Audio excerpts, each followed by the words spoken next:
Hey guys, welcome back to another episode of the Mind Muscle Connection podcast. Today is a solo episode, and I have a topic I want to dive into, and it basically is around why you feel like you're always having the fat loss diet and why you spend way too much time fat loss dieting. But before I do that, I just want to briefly go over. So I have my body recomp checklist. So if you want to know the 10 things that you need for a body recomp, then that is for you. Again, I go into really the things that are going to be the biggest levers when it comes to body recomposition. I also talk about what is body recomp. I feel like I take a little bit of a different approach than what you commonly hear of simultaneous fat loss and muscle gain. So you'll find that out. You also find out the two types of body recomp as well too. So make sure you go and check that out. Again, the link to that is in the show notes.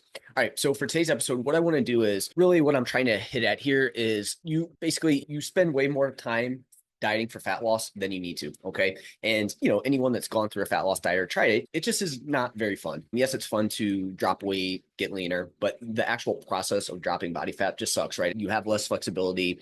Again, at the end of the day, we can build some muscle in a deficit depending on where you're at, but we're not in the best position to do that. From a overall, like just a health perspective, again, getting to healthy body fat levels is important, but spending too much time in a fat loss diet is probably not going to be great. But I think the main thing is it just sucks, right? Tracking your calories, staying on top of things, eating less calories, that sucks. Again, there's always going to be some form of moderation, but doing those things is just not fun at the end of the day there. And so what I see here is you see a lot of people that are just always fat loss dieting. Like they feel like they're doing all these things, but they're not really making any changes. They're always just feeling, hey, I need to lose a little bit more body fat. Hey, I just need to keep going. So if you're feeling like you're always needing to do that, where it's like, hey, I just need to keep going. I need to run another fat loss phase. Like you just always need to do more, and you end up spending, you feel like most of your year fat loss dieting, this episode's going to be for you. Okay. And I'm going to go over why that is, where I want to get clients to, and then how we can actually break free of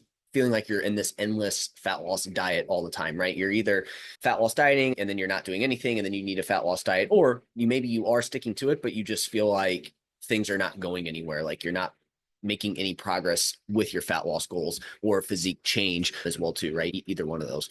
So how I want to start this is I want to go over why it feels like you need to always fat loss diet. Okay. So the first one being you just randomly track your calories some days, but not others. Okay. So you're actively like, hey, I want to lose body fat, but you know that tracking calories can help, but you're just randomly tracking, right? It's just, oh, today's a good day to track. I'm going to do it. And then tomorrow comes around. It's like you track a meal here or there. And then you look at your food log and it's 60% complete or maybe 70, right? That's that 70 to 80% is that kind of sweet zone of, hey, I'm doing it, but you're doing a lot, but it's not, you're missing out on that last 20, 30%, which really can make a big difference, right? You track 25%, it's okay, hey, you're not really doing anything, you know that. But that 60 to 80% kind of range there is that no man's land of you're doing a lot and mentally you feel like you're dieting, but nothing's happening. Again, tracking at the end of the day, trying to remember what you ate or playing macro Tetris isn't going to cut it. So what I mean by that is, again, not only are we just randomly tracking maybe some meals here or there, but we're also just randomly tracking. Sometimes you track after you eat. Sometimes you track 2 days after the fact. Sometimes you're trying to remember what you ate, which is not going to be great. You're also playing macro Tetris. Sorry, it's storming outside. So if you hear some noises, that's just kind of looking around, but you're also playing macro Tetris, meaning that you don't have a game plan for what you're trying to do from a nutrition perspective from day to day. You're just, oh, hey, I'm trying to fit in the most tasty foods, or, hey, I have 6 grams of carbs, 24 grams of fat, and 18 and a half grams of protein that I need to fit in. So again, not having any game plan for what you're doing. You're just tracking on the go and you're randomly tracking. And some days you're tracking, some days you're not. Some days you're tracking 75%, some days it's 100, some days it's 10%, some days it's 0%. You're just all over the place with your tracking. There's no rhyme or reason or structure with it other than, hey, I want to lose weight. I know I need to track. MyFitnessPal said 1,200 calories. Boom, that's what I'm doing there, right? So again, we need to have some sort of plan from day to day.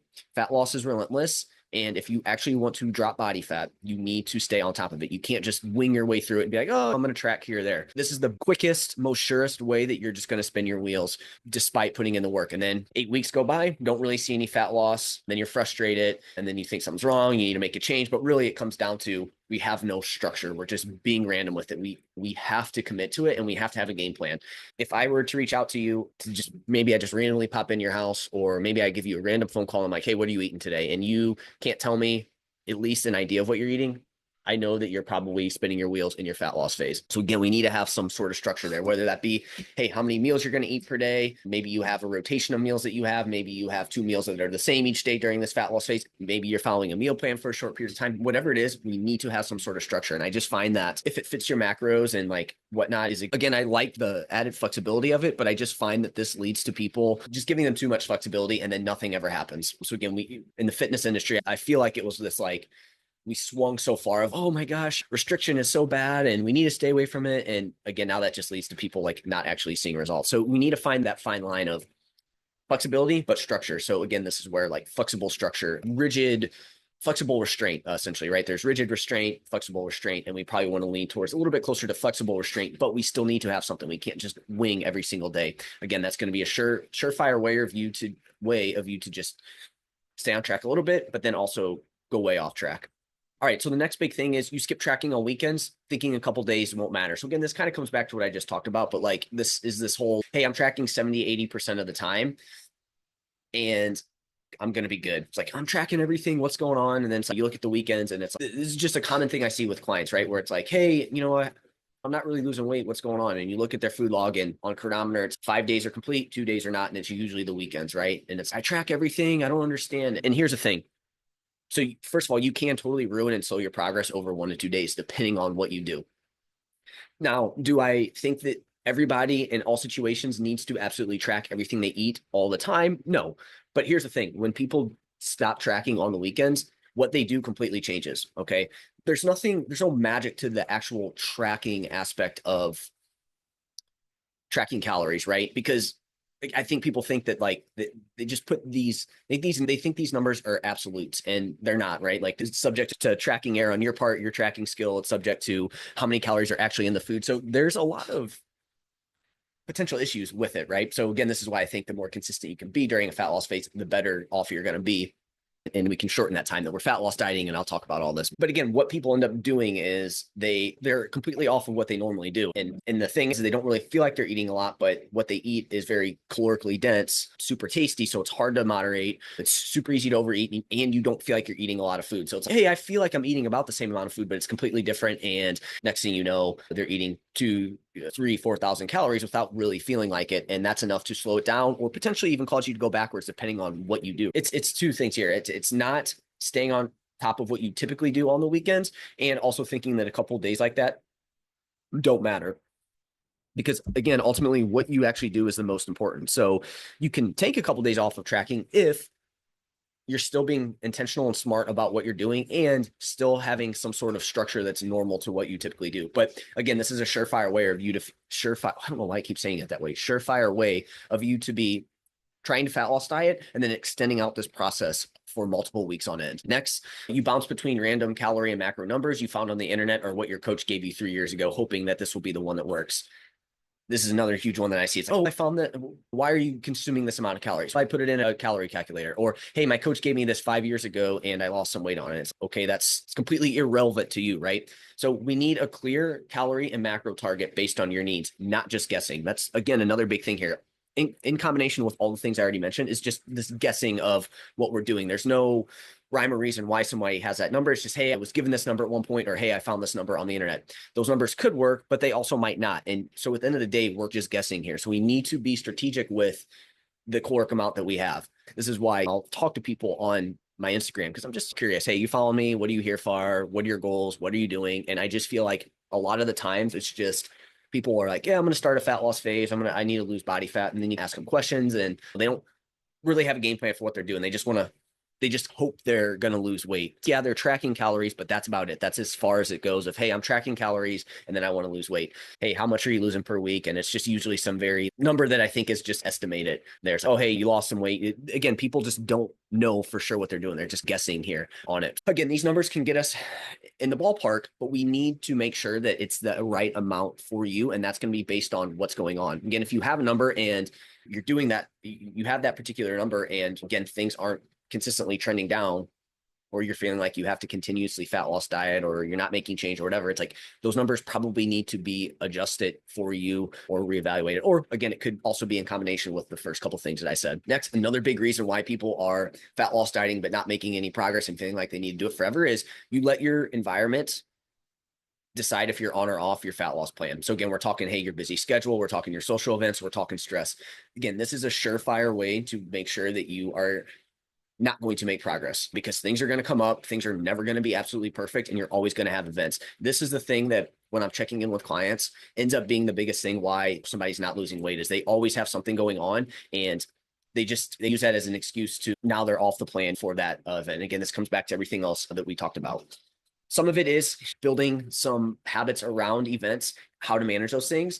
But again, a lot of times there's just anytime I check in with someone and they're not seeing the results they want, this came up, that came up, this came up. And again, those are valid things that can throw you off, but we can't use that as an excuse to not stay on track. You're going to have to get uncomfortable, and you're going to have to learn how to manage those situations. Otherwise, because nobody wants to be nobody just wants to sit at home for a fat loss phase. Hey, I'm in a fat loss phase. I can't go out and do anything. We want to go and do things. There's always going to be things that pop up. And so with this one, we don't want our environment to be the thing that, because again, people end up being 1 foot in, 1 foot out with this. On track, something comes up. There's like, you know what? I'm with my friends. I'm just going to let loose. Again, we want to have some intention. We want to have some sort of game plan. So we need a system that works even when life gets busy, because these are going to be things that are always there. And if we let them be an excuse and we don't learn how to manage these, you're going to feel like you're always fat loss dieting. You're never going to see the results you want. So what ends up happening when all these things happen?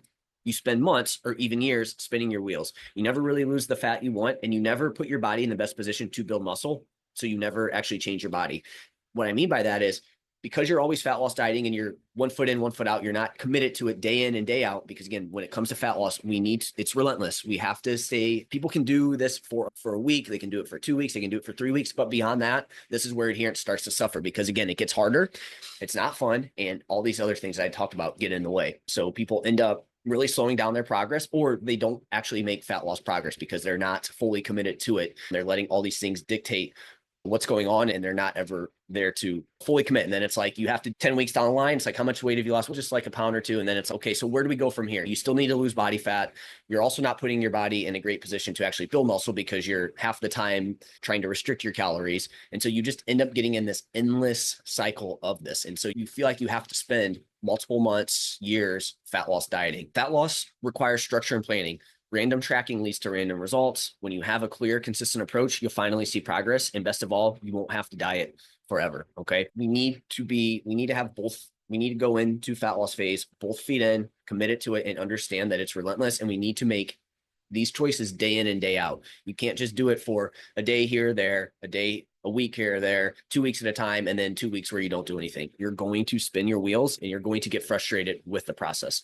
So eventually, my goal with all this, how I tie all this into my coaching, is eventually I want to get clients to the point where they diet for fat loss for no more than 3 months out of the year. Okay. So we're looking at max, we're doing 3 months fat loss. Eventually, again, depending on where the person starts, if they're super overweight, it's probably going to have to be a little bit longer than that initially. But at some point, I want to get you to this point. And you do this by having more effective fat loss phases. So sticking to it, committing to it, and not just being 1 foot in, 1 foot out. Oh, hey, my environment is, I have a party, or I'm stressed, or whatever it is. Not just tracking your calories just to track. Like, there's intention around it. We have a game plan for what we're doing, right? We're actually having effective fat loss phases.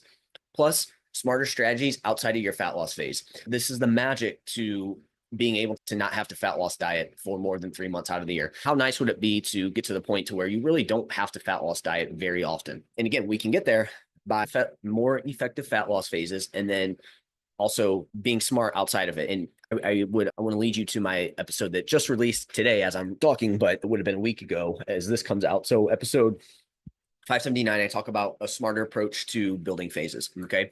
And if we can nail those down, you get to the point where you could even be less than 3 months out of the year fat loss dieting. You may go longer than a year without fat loss dieting. I mean, how nice would that be to like feel good in your physique, but then also not have to fat loss diet very often? Again, I do think there's a time and place to still do it, even like you're still going to have to get into a fat loss phase probably at some point, but we're really going to minimize how often we have to be here. And then really that gives us so much time to really build our body up and just put your body in a great position for performance, long-term health, adding muscle, and maintaining a good physique in that process. Because again, that's obviously what we want to do here. So again, if we can do this, if we can have the effective, man, I don't know what's going on here. Effective fat loss phases by doing these things that I talked about today and committing to it, you'll be able to shorten how long you are in a fat loss diet. So if you're struggling with this, like you feel like you're just always fat loss dieting, reach out to me on Instagram. Let me know. You can also set up a free 30-minute strategy call and we can talk about how we can improve this for you. So then that way you can spend less time fat loss dieting there. So if you found this podcast to be helpful in any way, if you could leave a rating and review, and that will help more people find it. And I hope this was helpful. And now you know that, hey, maybe I don't actually need to fat loss diet as often as I am. I just need to be smarter about my approach. So that's it for this week. I'll chat with you guys next time. So I'm recording this part after finishing the first part of the recording. So this may fit in weird, but after I stopped recording, I was like, man, I forgot to hit on one major part too of this is, so not only the things during fat loss, but then outside, right? Again, I want to lead you to episode 579, right? Where I talk about smarter approaches to building phases. So again, if we can also nail that period of time outside of fat loss, when we're not fat loss dieting, again, that also shortens the time that you need to fat loss diet, right? Because again, if we're not nailing that part, whether it be from poor methods in terms of gaining too much body fat because you think you need to gain a ton of weight, if you also just don't focus on what you need to, right? Like you just stop good habits, you just get super lax with your nutrition and you gain too much body fat. Again, that's going to be something that is going to require you now to fat loss diet more often and longer than you need to. So that's another big thing that I can't believe I didn't think about while I was making it. And I wanted to make sure I got that put in. Again, all the things that we do during fat loss, but then also what we do outside of fat loss is going to be key, because if we can nail that, we don't have to fat loss diet as often. We're going to feel leaner. We're going to feel good from that standpoint. So just wanted to add this part in.